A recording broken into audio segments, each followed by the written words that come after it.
Man vakar pēc pusnakts klients veids pasūtījumu, tad es jau gulēju. Šorīt klients veids pasūtījumu, es vēl gulēju. Tātad jūs saprotat, cik ir ērti, kad nav pat vajadzīga mūsu iesaiste. Mums viss notiek pats par sevi. Pasīvie ienākumi, protams, tas ir kaut kad sastrādāts, tas ir komunikācija ar klientiem, tas ir Instagramā rādīt produktus, ko es lietoju.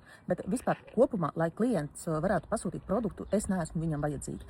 Man nav jāpako produkti, man nav jāliek omnivā. Klients vienkārši pats ieiet veids sūtījumu un Joju kompānija vienkārši viņam izsūta. Man nav nekāda atbildība par produktu kvalitāti, par loģistikas procesiem, par noliktavām. Tas nav nekas uz mūsu pleciem. Citi uzņēmēji, kas varbūt nav tīkla mārketings, bet vienkārši paši kaut ko ražo, paši kaut ko dara un klientiem sūta, tad tā ir pakošana, tā ir nešana uz omnivu, tā ir atbildība par savu produkciju, ko tu ražo. Mēs vienkārši laimīgi lietojam produktu, parādam jums, piedāvājam un jūs izdarat izvēli. Ja jūs gribat, jūs pasūtat, jūs negribat, tad jūs nepasūtat.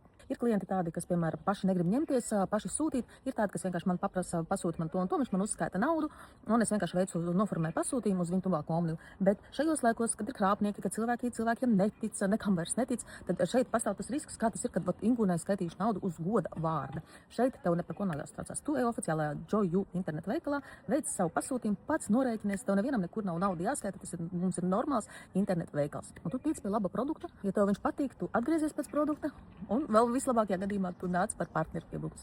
Un mēs tevi gaidam.